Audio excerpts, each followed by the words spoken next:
Let me make the shirring mistakes so you don't have to. First one, we know we have to wind our bobbin by hand. Here's my shirring elastic. Here's my old bobbin. It's actually kind of soft and spongy compared to this new shirring elastic, and that's why I thought I'd give it another crack. So we thread it through the top little opening of the bobbin, and then we keep even tension as we wind round and round. Later on, I did a million bobbins really. I just let the spool sit in my lap and I got even tension. See that little round hole? That's what you want to get it into first up. And then that holds it while you get your layers on top. Now when it comes to threading, because it's a thicker elastic thread, it's going to be a little tougher. See, I've hoiked the cotton through it to pull it up. Let's go through that in detail. I grab that bit of cotton on that side of the needle and the end of the cotton and lever up my elastic in the bobbin. So I pulled it all the way out. And snip it, tuck it behind the machine ready to go. Okay, when we do ratio prep, we mark off 10 centimetres because that's a nice number to use for calculations. And then we get that into the machine. And what we're actually testing for is our machine going to shir? I'm using the edge of my material and lining it up against one of the markers on that silver plate, and that'll give me a nice straight line of stitching. So at the moment, I've got all my settings down, tensions all the way down, and hey presto, I'm quite excited that this actually worked. So here we go. Let's do another row because shirring is not complete until we've got lots of rows, right? And that's one of the big points here. We've got to get sufficient rows. At the moment, I'm pretty excited that this is working. So when we get to the ratios, we take our measurements and look at how much that reduced. If we go 10 divided by 6, we get a ratio of 1.6 to 1. It's gone down by 40%. But the problem is I didn't actually do all my prep work. I got too excited, and as you can see the top rows there, the top thread looks a little loose. And later on I went and got my tensions, put them up a little bit on the top thread and on the bottom thread too. And I got a more aesthetically pleasing line. But they stretch different amounts. So you've got to get your settings correct before you can calculate your ratios. You also have to get the number of rows of shirring correct because that's going to make it firmer. So here we are. I thought I had cut this out. You can see how much I cut out with that pattern. And I only ended up with this amount of shirring. Having a look at that, I've got a very different ratio happening. The ratio is 2.83 to 1. Different percentage, of course. And so the number of rows of shirring can also change the ratio. You need to get the prep right in terms of your adjustments of your thread and the rows of your stitching, simulating how much you're going to actually do in your garment. Also, that maths is wrongity wrong. It's true, 24 is 35% of 68, but you cannot calculate that 24 and times it by 1.65 to get 68. It will not work. So avoid percentages. I'll show you the real math so you don't have any troubles. Your choice of material and the way you cut it can also be a problem. So here I'm working with a chiffon. It's a polyester chiffon, should be stable, but I cut this on the bias. Now the bias is always going to have a little bit more give and fragility to it. I'm getting pretty super excited that I've got shirring working for me, but no, that ain't shirring, that's a disaster. Okay, there's no stretch. And if I turn it over, what on earth is that elastic thread doing? So loose, it's gone into a zigzag. I can't even artificially tighten it. So I just switched my fabric. This is a Tencel lightweight. You do need a lightweight, stable fabric. And then my shirring, without changing anything, magically worked. So it got rather exciting. that eureka, I'm having fun with shirring, it's working. Maybe I should have gone back and tested it out again on the chiffon, but I already did it 5 times and I got that same mistake all the time. So material can be an important factor. Beautiful shirring on this stuff. It's a stable, lightweight fabric. Until I got down to whatever row, and hello, the disaster came back while I was sewing. Hadn't changed anything. And that leads us to the next problem. Look how that bobbin should be threaded through.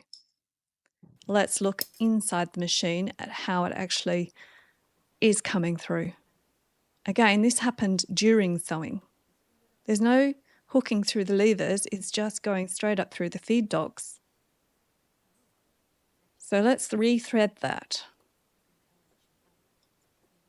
And what I found was, because this is a thicker thread, it's an elastic thread, of course it's going to be a bit thicker, it was having troubles hooking into that top little hook up there. So I used my blunt, thick, quick unpick, sort of just to wedge it and get it into that groove. When I started doing that, I started having consistent results. Now yours is going to be a little different, so just check that yours is running through the correct levers. Right, this is a really interesting one. Can you see as I'm sewing, I haven't really done a good job at stretching out that shirring. Instead, what's happening is I'm rotating. Let's have a look at that again. I mean, the shirring's nice. I was really happy with that. So I was, a bit distracted, obviously. But you have to pay attention to stretch your shirring as you go. So look, here's the curving. Can you see that curving starting to happening? Because I'm not stretching out that shirring. Now, with all the rows of shirring that I was going to do, you can imagine that curve gets bigger and bigger and bigger. Here's the end. Do you see how little bit I had on that side and how the hem is getting larger and larger as I go around to the next side? I got a really skewed result. So instead, try shirring 1 row one way or 3 rows one way and then 3 rows the opposite way. That's a tip from crocheting.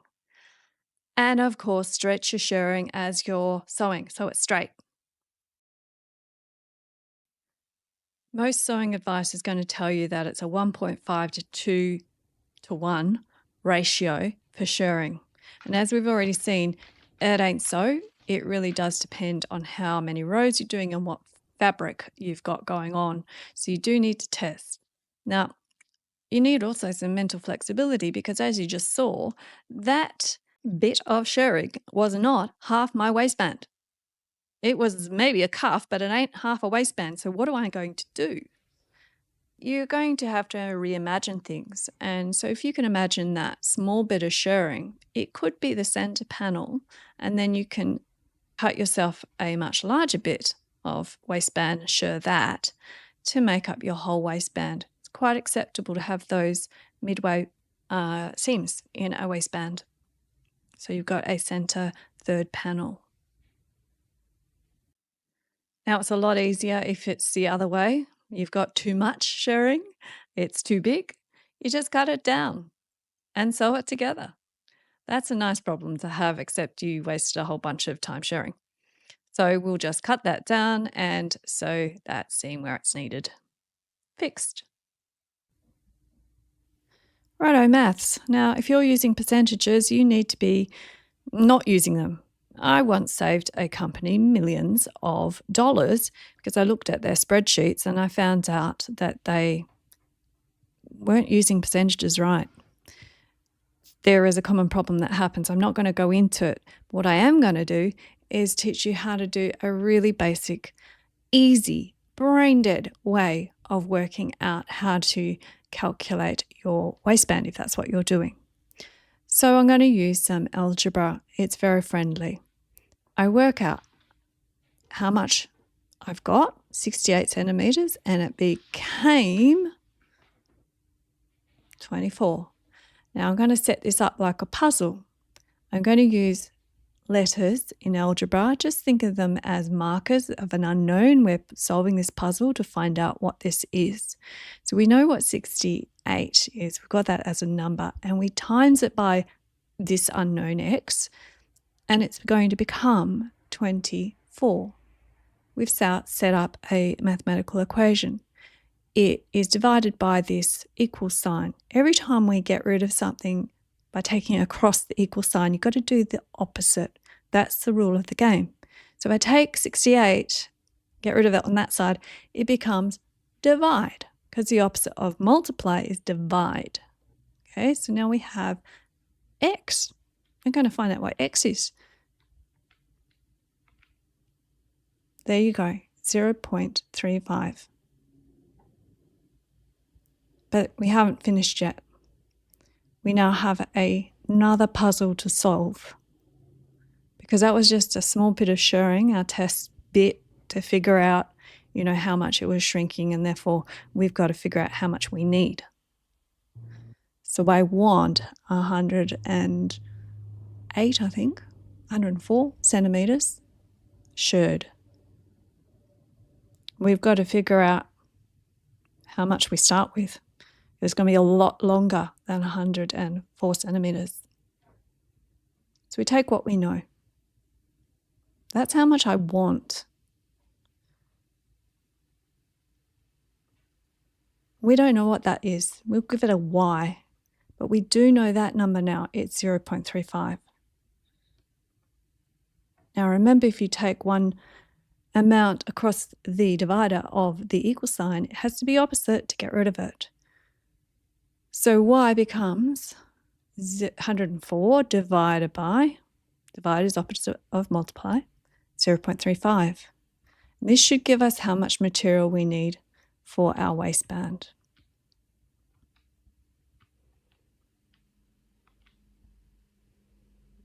It's a shocking amount, actually. 297 centimetres, that's over 2 metres. Now you can understand why shirred garments are rarely done well. Okay, there needs to be a generosity of fabric.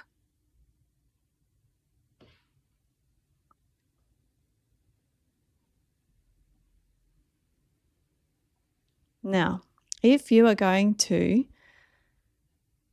add, because you've got a small bit, and you just want to know how much is left in that, the rest of the waistband you have to do up. Well, you've got 297 minus what you already had, which was that 24. And so therefore that's how much you have to cut to get the rest of that waistband. Okay, so just to clear your head, draw it up. I know how tall I want my waistband to be, or whatever it is you're making. That's constant, but that was the bit I needed to find out. That's 273 centimetres, because I'm adding on that little bit of shirring I've already done. And just so that you can see again, I've got some seam lines there. I fold there.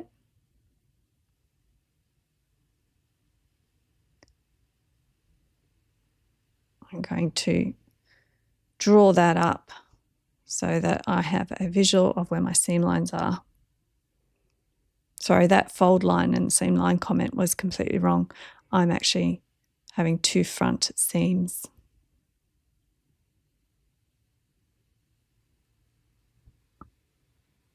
There you go. Make sure you do this very, very easy maths and you'll be right every single time, and also have your mental flexibility to adjust if things go wrong. Accept it. It's part of the challenge of sewing.